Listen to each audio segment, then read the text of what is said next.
Okay, अब हम MCQs करते हैं। MCQs chapter number 2, MCQ number 1। आपके फर्स्ट एमसीक्यू में लिखा हुआ है कि two vectors lie with their tales at the same point. उनकी टेल सेम पॉइंट पे, फॉर एग्जांपल ये आपके पास एक्सिस है, एक वेक्टर यहाँ पे लाई कर है और दूसरा vector which is vector B वो इसके ऊपर लाई कर है, मेकिंग एन एंगल थीटा। इसके लिए अगर मैं इक्वेशन लिखूं वो आ जाएगी डॉट प्रोडक्ट की, ए बी कॉस थीटा। ठीक है, उसके बाद इन्होंने कहा है vector B the angle between them is increased by 20 degree. मैंने खुद से कहा हुआ है this is vector A and B. अब कह रहे हैं कि इन्हीं दो वेक्टर्स का जो एंगल है, पहले वाला वेक्टर ए यहाँ पे ही है बट वेक्टर बी का एंगल इंक्रीज कर दिया गया है 20 डिग्रीज। ठीक है, इसका 20 डिग्रीज एंगल इंक्रीज किया है। आप कह रहे हैं आपने इक्वेशन लिखे, बट इक्वेशन अगर मैं इसके लिए लिखूं A dot B, A B cos theta plus 20 degrees. अब एक और बात यहाँ पे कह रहे हैं कि जब आप इसको सॉल्व करेंगे जो इसके साइड पे साइन आएगा that sine will be negative. ठीक है, वो अभी हम लोग प्रूफ करके फाइंड आउट करते हैं। ये इक्वेशन 1 है, ये इक्वेशन 2 है। इक्वेशन 1 और equating equation 1 and 2, equating 1 and 2 equate कर रही हूँ। एक आ रही है A B cos theta is equal to A B cos theta plus 20 degrees. So A B मेरे पास कैंसिल आउट हो रहे हैं और ये आ गया cos theta is equal to cos theta plus 20 degrees. ठीक है, अब ऑप्शंस कौन कौन सी हैं? एक ऑप्शन मेरे पास बुक में है 0 डिग्री, दूसरी 60 डिग्री, तीसरी है 70 डिग्रीज, चौथी है 80 डिग्रीज। इन चारों के लिए आप बारी बारी फाइंड आउट करेंगे। ठीक है, चारों में क्या ये इक्वेशन एक दूसरे के इक्वल होती है किसी भी एक केस में? ठीक है, फॉर एग्जांपल ये इक्वेशन है which is known as alpha equation. Alpha equation in thetas, इन चारों में से कोई भी आप बारी बारी पुट करें, इक्वल होती है या नहीं होती? मैं पहली बारी 80 पुट कर रही हूँ, थीटा में कह रही फॉर एग्जांपल 80 डिग्री है, यहाँ पे cos 80 आ गया, यहाँ पे पुट करूंगी 80 प्लस 20 क्या आ जाएगा? cos 80 90 100। ठीक है, 100 डिग्रीज। अब यहां से जरा इसको मैं सॉल्व करती हूँ।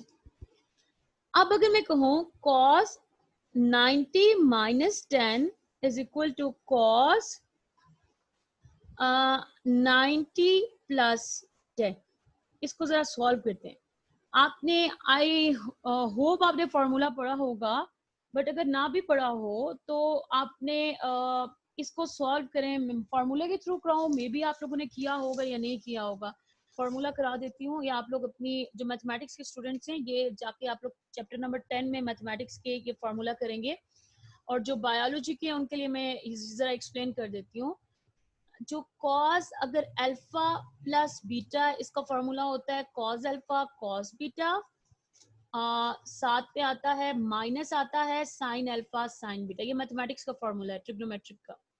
और अगर आ जाए कॉस अल्फा माइनस बीटा तो ये होता है cos alpha cos beta, minus आए तो यहाँ पे प्लस आता है साइन अल्फा साइन बीटा। ये फॉर्मूला में यूज करूँ। पॉजिटिव पॉजिटिव के लिए यहाँ पे, नेगेटिव के लिए अल्फा माइनस बीटा के लिए ये वाला फॉर्मूला यहाँ पे यूज करूंगे। नेगेटिव के लिए जरा फाइंड आउट करते हैं। जब मेरे पास cos 90 minus 10 है, which is this is alpha and this is beta, formula put कर रही हूँ alpha minus beta. cos alpha cos 90 degree cos 10 degrees minus minus नहीं प्लस का साइन है साइन 90 साइन 10। ये cos 90 जीरो को अप्रोच कर रहा है तो ये पूरी टर्म आपकी जीरो पे चले गए। साइन 90 1 के इक्वल होता है, साथ में साइन 10 है तो इसका रिजल्ट क्या आ रहा है? Just sine 10 degrees. मतलब आपके पास 90 माइनस 10 किसके इक्वल आ रहा है? साइन 10 डिग्रीज के। राइट साइड को सॉल्व करते हैं, which is cos 90 plus 10 cos alpha plus beta, ये अल्फा प्लस बीटा वाला फॉर्मूला यूज करेंगे। cos 90 degrees cos 10 degrees minus sine है साइन 90 साइन 10। ये चीज तो अप्रोच कर रही है जीरो को, माइनस साइन 90 किसको अप्रोच कर रहा है, 1 को, साथ में साइन 10 डिग्रीज आ रहा है, तो साइन 10 डिग्रीज नेगेटिव साइन है, यहाँ पे पुट करूंगी माइनस साइन 10 डिग्रीज। क्वेश्चन में गिवन था आपके पास जब ये थीटा इंक्रीज करोगे 20 डिग्रीज, आंसर तो वही आएगा बट नेगेटिव साइन साथ आएगा, ये लिखा हुआ है। The product has the same magnitude but changes positive to the negative. Positive से नेगेटिव में चेंज हो रहा है, मेरे पास यही हो रहा है, तो इसीलिए जो 80 डिग्री है that is your right option. तो यहाँ पे मैंने 80 डिग्रीज मार्क कर दिया, ठीक है। This is little bit complex, इसको आप अच्छे तरीके से कर लीजिएगा।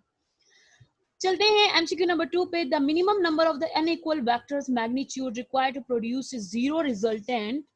अब इस क्वेश्चन का मतलब है मिनिमम नंबर, कितने मिनिमम वेक्टर्स मुझे चाहिए होंगे जीरो रिजल्टेंट प्रोड्यूस करने के लिए। वेक्टर्स अनइक्वल है, एक वेक्टर ये है, दूसरा अगर वेक्टर अनइक्वल एक यहाँ पे ड्रॉ कर रही हूँ, तो मतलब टोटल आपको 3 वेक्टर्स चाहिए होते हैं। जब वो अनइक्वल होंगे तो 3 वेक्टर्स चाहिए होते हैं रिजल्टेंट जीरो प्रोड्यूस करने के लिए, ठीक है।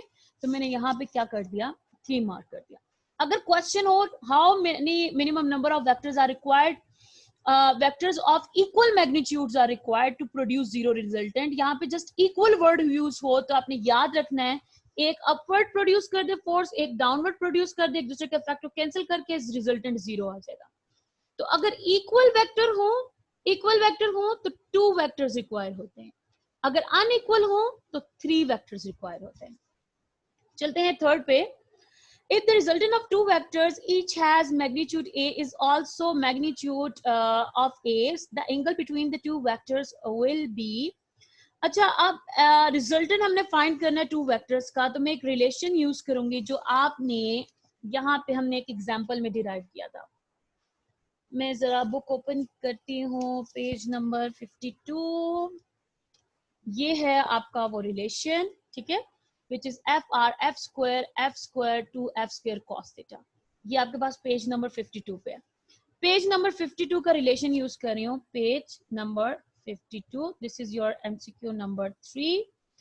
अब जो रिलेशन है मेरे पास, मैं जरा लिख लूं यहाँ पे, वेट अ सेकेंड।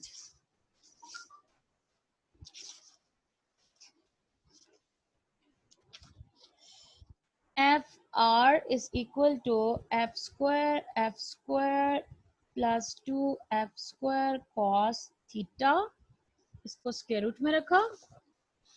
अब जरा वैल्यूज पुट करते हैं। कह रहे हैं क्वेश्चन में ही गिवन है जो आपका वेक्टर ए है, वेक्टर बी भी, वेक्टर और जिनका रिजल्टेंट है, ये सब किसके इक्वल है, ए के इक्वल है। इन सब की जगह ए लिख देते हैं, यहाँ पे भी ए लिख दिया, यहाँ पे भी a square to a square cos theta. अब जरा हम इसको सॉल्व करते हैं। इसको सॉल्व करेंगे तो क्या आएगा, स्क्वायर लेती हूँ पहले, स्क्वायर लिया तो मेरे पास यहाँ पे अगर स्क्वायर लूंगी तो स्क्वायर रूट कैंसिल आउट हो जाएगा, तो आएगा a square plus 2a square cos theta, ठीक है। अब जरा इसको सॉल्व करते हैं, ये मेरे पास क्या हो जाएगा, 2a square plus 2a square cos theta, यहाँ पे a स्क्वायर यहाँ से कॉमन ले लेते हैं, तो क्या आ जाएगा 2 प्लस 2 कॉस थीटा, और यहाँ पे a स्क्वायर है, a स्क्वायर दोनों साइड से कैंसिल आउट हुआ, 1 is equal to 2 plus 2 cos theta, 2 side पे मूव करेगा, so 2 cos theta is equal to 1 minus 2, so minus 1, 2 cos theta is equal to minus 1। जरा चेक करते हैं इसको, जरा यहाँ पे सॉल्व करो, 2 cos theta is equal to minus 1, so cos theta is equal to minus 1/2। Theta कब negative होता है ये आप चेक कर सकते हैं, theta is equal to cos inverse of minus 1/2। इसको आप कैलकुलेटर पे लिखें, shift cos inverse of -1 divided by 2 bracket close, this is equal to 120 degrees, ठीक है, 120 डिग्रीज है। तो यहाँ पे मैंने कौन सा ऑप्शन मार्क कर दिया, 120 डिग्रीज। उससे नेक्स्ट है एमसीक्यू नंबर 4। एमसीक्यू नंबर 4 में आपसे पूछा गया है, आप एमसीक्यू नंबर 4 पे आते हैं। इस 4 में आपसे क्या पूछा गया है कि the magnitude of vector A है जिसका मैग्नीट्यूड है 2i hat plus j hat plus 2k hat। Magnitude आपने फाइंड आउट करना है, ठीक है। मैग्नीट्यूड फाइंड आउट करने का क्या फार्मूला होता है, वो आपके पास होता है एक्स कंपोनेंट का स्क्वायर प्लस वाई कंपोनेंट का स्क्वायर प्लस सी कंपोनेंट का स्क्वायर। एक्स का क्या है, आई आपको पता है, आई हैट एक्स को प्रेजेंट करता है, जे हैट वाई को, के हैट जी को। वैल्यू पुट करते हैं 2 का स्क्वायर प्लस, यहाँ पे आप साथ ए भी लिखते हैं, ए एक्स ए जी, 2 स्क्वायर प्लस जे के साथ कुछ भी नहीं है तो इसका मतलब है 1 का स्क्वायर प्लस 2 का अगेन स्क्वायर, के के साथ 2 था।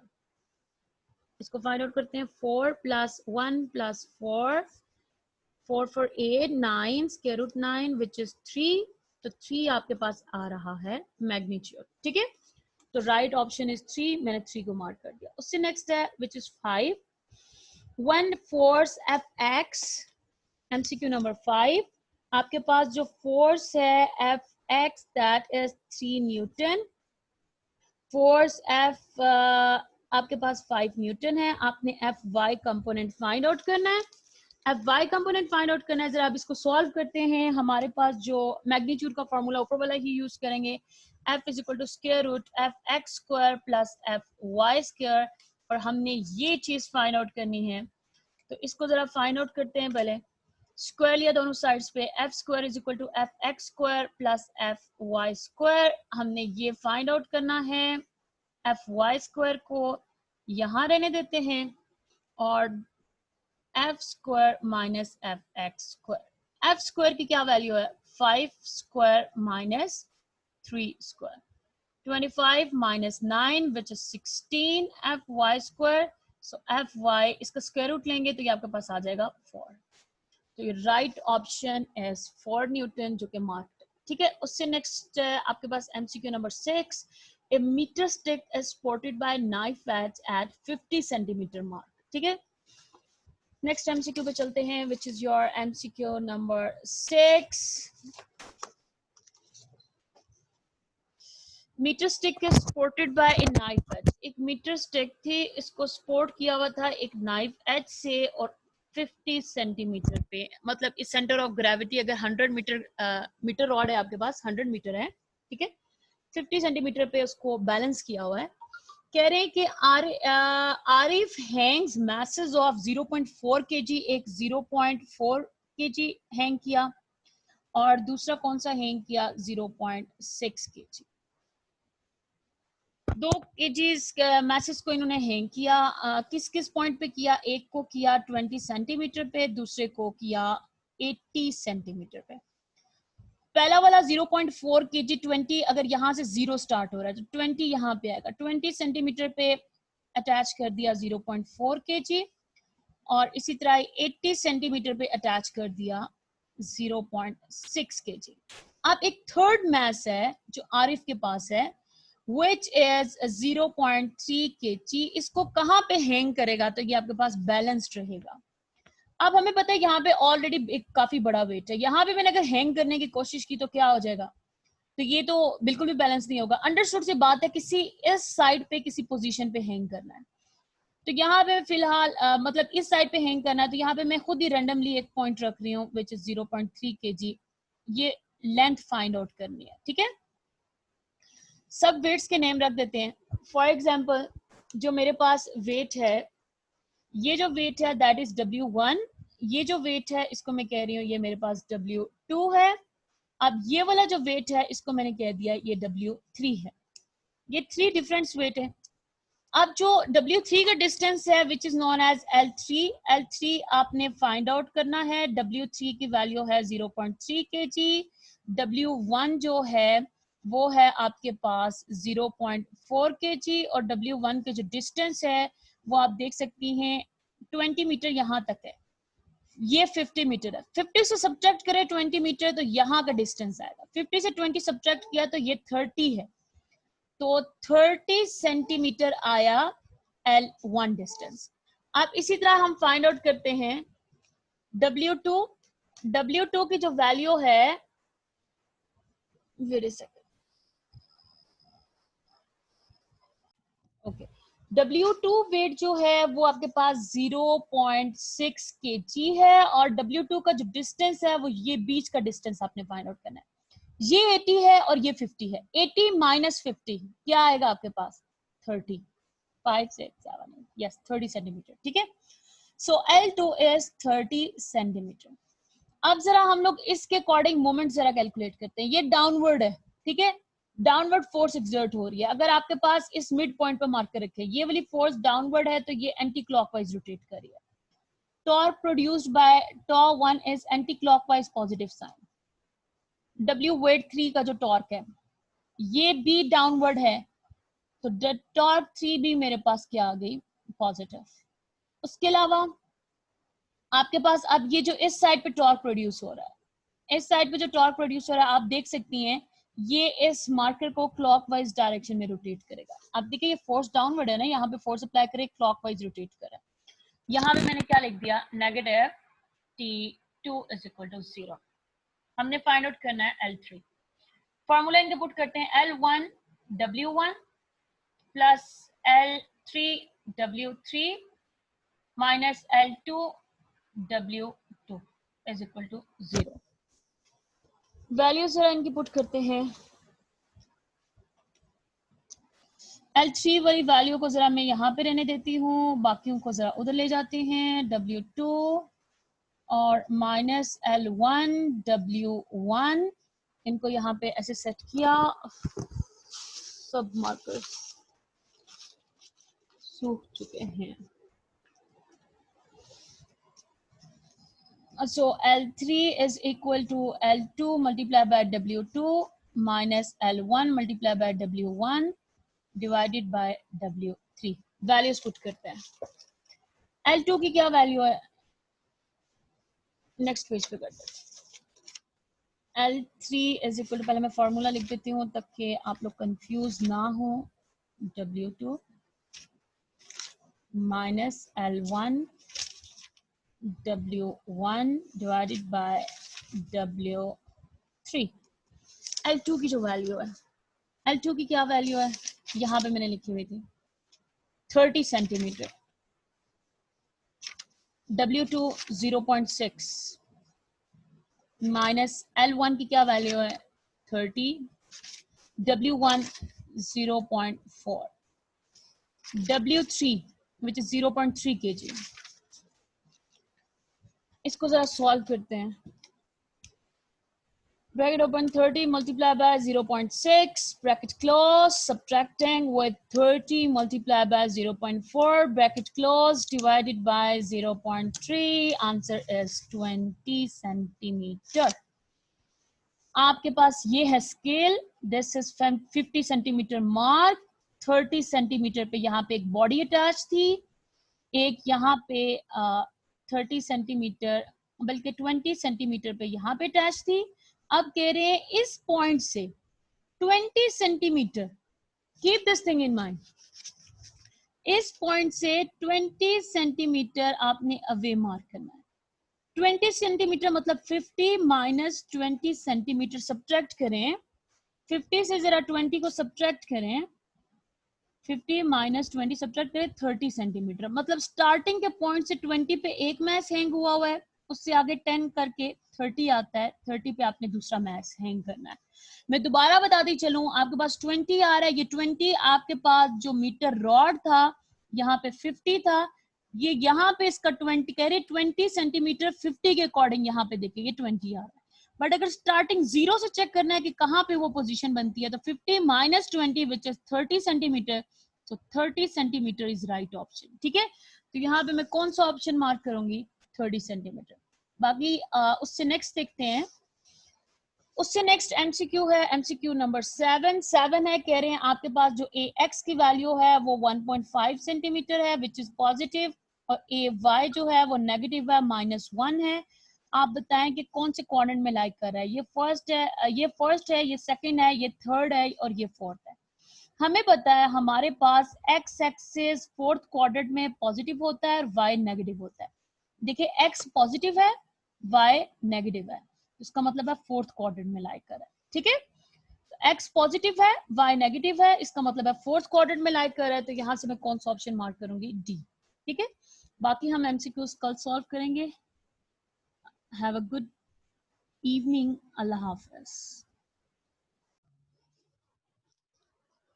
We have done example number 2.5. ठीक है, example number 2.5 में हमने force exerted by the bolt and force exerted by the fulcrum, हमने ये दोनों forces find out किए by using second condition of equilibrium and first condition of equilibrium. अब हम लोग करने जा रहे हैं extension exercise. सेम एग्जाम्पल को सॉल्व करना है, ठीक है, by taking a fulcrum as the axis of rotation. Fulcrum को अब हम अपना एक्सिस ऑफ रोटेशन कंसीडर करें. Fulcrum as axis of rotation. Diagram मेरे पास ये है.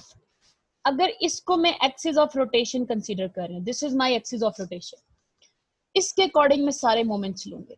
इतनी बाकी सारी वैल्यूज जो है वो आपने एग्जांपल्स वाली ही यूज करनी है जो हमने क्लास अटेंड की थी उसमें हमने देखा था. अब आप देखें, आपकी बुक में ही मेंशन है फुलक्रम से लेके बोल्ट तक का जो डिस्टेंस है दैट इज 1.5, और उसके अलावा जो आपके पास डिस्टेंस है इस सेंटर ऑफ ग्रेविटी के इस पॉइंट से लेके बोल्ट तक का दैट इज 2.5. अब अगर आपने ये डिस्टेंस फाइंड आउट करना है विच इज LC, तो वो आप कैसे फाइंड आउट कर सकते हैं? 2.5 में से 1.5 सब्ट्रैक्ट करेंगे तो आपके पास ये वाला डिस्टेंस आ जाएगा, ठीक है, विच इज 1 मीटर, जो कि मैंने फाइंड आउट करके लिखा हुआ है.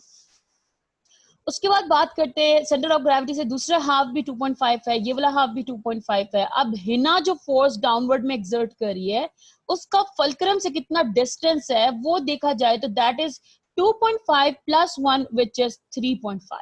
ठीक है, लेंथ ऑफ हिना बोर्ड की लेंथ है जो कि हिना से लेके फुलक्रम तक की है. अब टॉर्क की बात करते हैं. टॉर्क मेरे पास किस तरह प्रोड्यूस हुआ है? This is your axis of rotation. यहाँ पे फोर्स डाउनवर्ड एक्ट कर रही है तो इसका मतलब है मार्कर यहाँ से किस शेप में डाउनवर्ड फोर्स एक्सर्ट हो रही है, तो ये मैंने डाउनवर्ड फोर्स एक्सर्ट किया. देख सकती हैं आप डाउनवर्ड फोर्स एक्सर्ट किया तो marker is moving in anti clockwise direction. Anti clockwise को मैंने आपको पहले भी बताया था, एंटी क्लॉकवाइज को मैं ले रही हूँ पॉजिटिव और क्लॉकवाइज को मैं ले रही हूँ नेगेटिव. अब लगाते torque produce by the bolt. आपने अभी देखा एंटी क्लॉकवाइज डायरेक्शन से की तो मैंने पॉजिटिव साइन लगा दिया. अब torque produced by this force which is force of gravity. आप देख रहे हैं फोर्स ऑफ ग्रेविटी की डायरेक्शन डाउनवर्ड है तो यहाँ पे डाउनवर्ड लगाएं तो ये आपके पास क्लॉकवाइज में रोटेट कर रहा है. ठीक है, तो torque produced by force of gravity is clockwise, so clockwise is taken as negative. अब बात करते हैं फोर्स जो वेट ऑफ हिना प्रोड्यूस कर रही है, वो भी मेरे पास डाउनवर्ड डायरेक्शन में एक्ट हो रही है, तो वो डाउनवर्ड डायरेक्शन में एक्ट हो रही है तो दोबारा क्लॉकवाइज है. टॉर्क प्रोड्यूस्ड बाय हिना is also in clockwise direction which is taken as negative. आपने लगा दिया. अब जो टॉर्क का फॉर्मूला होता है वो आपके पास होता है L क्रॉस F या R क्रॉस F. ठीक है, अब लेंथ कितनी है बोल्ट की विच इज 1.5. 1 आपने लिख दिया length of bolt multiply by force of bolt minus, अब यहां पे फॉर्मूला पुट करेंगे L cross F LC FC, फिर LH लेंथ ऑफ हिना साथ में FH इज इक्वल टू 0. ये चीज आपने फाइंड आउट करनी है, ये चीज फाइंड आउट करनी है, तो इसको मैंने यहां पे रहने दिया और बाकी सबको मैं उठा के दूसरी साइड पे लेके जा रही हूँ, क्योंकि मेरे पास हो जाएगा LC cross FC plus LH cross FH divided by अब अगर LB को भी फिलहाल मैं लेके नहीं आ रही, नेक्स्ट स्टेप में ले आते हैं. LB को मैं यहाँ पे ले आई हूँ, so LC cross FC plus LH cross FH. या क्या वैल्यूज पुट करते हैं, द वैल्यू ऑफ LC की वैल्यू क्या है 1 मीटर, यहाँ पे पुट करूंगी 1 metre multiply by FC 150 newton plus LH which is 3.5 multiply by FH 450 Newton divided by LB ये वैल्यू है which is 1.5. वैल्यूज पुट की, जरा FP की वैल्यू यहाँ से फाइंड आउट करते हैं, उनको जरा सॉल्व करते हैं. 150 plus bracket open 3.5 multiply by 450 bracket close out 150 sorry, 150 plus bracket open 3.5 multiply by 450 bracket close 1725. So 1725 divided by 1.5 divided by 1.5, this is 1150. अब ये आपके पास वो फोर्स है जो बोल्ट अप्लाई कर रहा है, ठीक है। जरा एग्जाम्पल चेक करते हैं जो हमने आज क्लास में की है। उस एग्जाम्पल में इस बोल्ट की वैल्यू क्या है, वो बी एफ बी 1150 है, ये भी 1150 है। इसका मतलब है एक्सिस ऑफ रोटेशन आप कोई भी ले लें, आंसर आपके जो फोर्सेस का है वो सेम आएगा, ठीक है। अब हम फाइंड आउट करते हैं, एफ बी हमने फाइंड आउट कर ली। आप एफ फुलक्रम की फोर्स फाइंड आउट करनी है, वो फाइंड आउट करने जा रहे हैं। फुलक्रम की फोर्स फाइंड आउट करने के लिए अगेन सेम एग्जांपल ले रही हूं, using first condition of equilibrium. First condition of equilibrium ले रही हूं, sum of all forces along Y axis is equal to 0। Y axis में ये फोर्स है, ये है और ये है। This is F B. If I am taking, जितनी डाउनवर्ड फोर्स है उनको मैं पॉजिटिव कंसीडर कर रही हूँ, जितनी अपवर्ड है उनको मैं नेगेटिव लिखूंगी। अब ये डाउनवर्ड है तो प्लस एफ बी लगाया, ये अपवर्ड है एफ एफ नेगेटिव साइन लगाया, ये डाउनवर्ड है प्लस लगाया साइन, ये भी डाउनवर्ड है प्लस लगाया sign, is equal to 0. Force produced by fulcrum which you are going to find. So इसको मैं राइट साइड पे ले गई हूँ। बाकी मेरे पास क्या वैल्यूज बचेंगी, F C plus F H plus F B values put करने वाली हूँ। The value of F C is 150 here, F H 450 and F B जो मैंने अभी फाइंड आउट की थी वो मेरे पास क्या आई थी, 1150। इनको एडअप करते हैं, 150 plus 450 plus 1150, this is equal to 1750. 1750 force produced by the fulcrum, this, and force produced by the bolt is 1150. ठीक है, ये आपने सेम एक्सटेंशन एक्सरसाइज जो कि बिल्कुल ये ब्लॉक में गिवन है साइड पे, ठीक है, ये मैंने सॉल्व किया। अब हम चलते हैं असाइनमेंट नंबर 2.5। असाइनमेंट 2.5 को जरा मैं सॉल्व करूं। असाइनमेंट 2.5,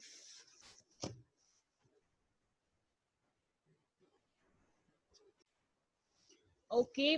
अब हम चलते हैं असाइनमेंट नंबर 2.5 में। असाइनमेंट नंबर 2.5 में क्वेश्चन है मेरे पास, एक यूनिफॉर्म प्लैंक ऑफ वेट। एक प्लैंक है जिसका वेट है सेंटर ऑफ ग्रेविटी के अकॉर्डिंग, इसका वेट यहाँ पे आप देख सकती हैं 200 न्यूटन है, और उसके अलावा एक फोर्स है जो अपर डायरेक्शन में अप्लाई हो रही है, दैट इज 400 न्यूटन।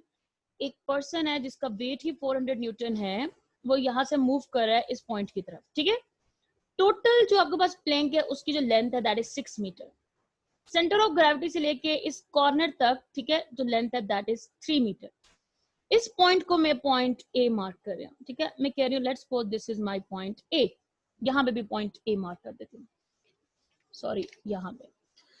अब इतनी बातें मैंने आपको बता दी। पर्सन का वेट 400 है, यहाँ पे जो फोर्स अपवर्ड है 400 न्यूटन है, centre of gravity is 200 newton, total length of the plank is 6 metre, whereas the length between the centre of gravity and the point A is 3 metre, ठीक है। आपने find out क्या करना है, अब देखिए इसका भी वेट 400 है, ये जो फोर्स ने जिस प्लैंक को होल्ड किया हुआ है वो भी 400 है। क्वेश्चन ये है कि ये पर्सन कितना डिस्टेंस कवर कर सकता है, कि मतलब उससे पहले कि प्लैंक टूट जाए, ठीक है। प्लैंक के टूटने से पहले ये कितने मीटर आगे डिस्टेंस कवर कर सकता है, तो मतलब you have to find L M. Solution है इसका, सबसे पहले टॉर्क प्रोड्यूस कितने हो रहे हैं, ए पॉइंट के अकॉर्डिंग फाइंड आउट करें। यहाँ पे मैंने अपना मार्कर रख दिया, फर्स्ट फोर्स नीचे है, it is moving my marker in clockwise direction. Torque produced by main is clockwise taking as negative sign. Next है again clockwise, ये आपके पास इस डायरेक्शन में मूव कर रहा है, negative torque produce by centre of gravity, ठीक है। थर्ड है एफ टी है। अब देखें यहाँ पे आपके पास अपवर्ड डायरेक्शन में प्रोड्यूस हो रही है फोर्स, तो आपका marker upward direction anti clockwise taken as positive, force produced by this, ठीक है। फॉर्मूला इनके ऊपर जरा ओपन करते हैं, L M cross F M minus L P F P और plus L T F T is equal to 0। ठीक है, अब हमने फाइंड आउट जो चीज करनी है वो ये एल एम है। एल एम को जरा इधर रहने देते हैं, बाकी हमारे पास L P F P minus L T F T divided by F M, ये सेट कर दिया। वैल्यूज पुट करते हैं जरा, वैल्यूज पुट की। एफ पी एल पी की क्या वैल्यू है मेरे पास, which is the distance between this point से ए तक का जो वैल्यू है that is 3 into F P की क्या वैल्यू है 200, नेगेटिव साइन लगाया। एल टी यहां से लेके यहां तक ए तक का डिस्टेंस, यहां से ए तक का डिस्टेंस आप देख सकती हैं that is 6 metre.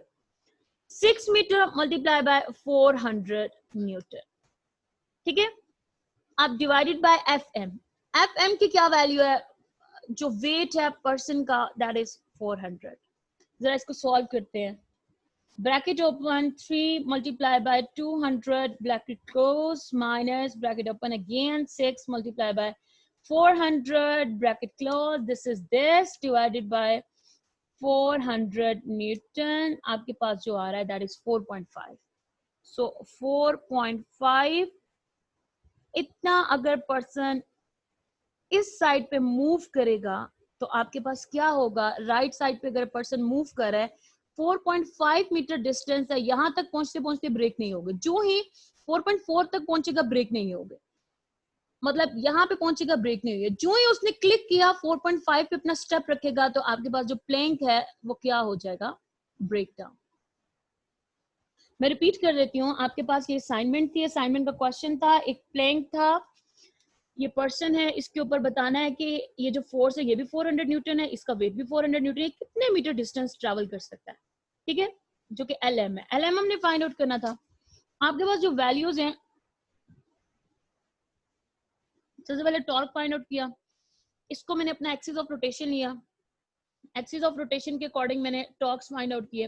Force downward थी clockwise, negative sign, again force downward थी clockwise, negative sign, force upward थी, पॉजिटिव साइन अटैच किया। ठीक है, वैल्यूज पुट की, एल एम फाइंड आउट कर लिया।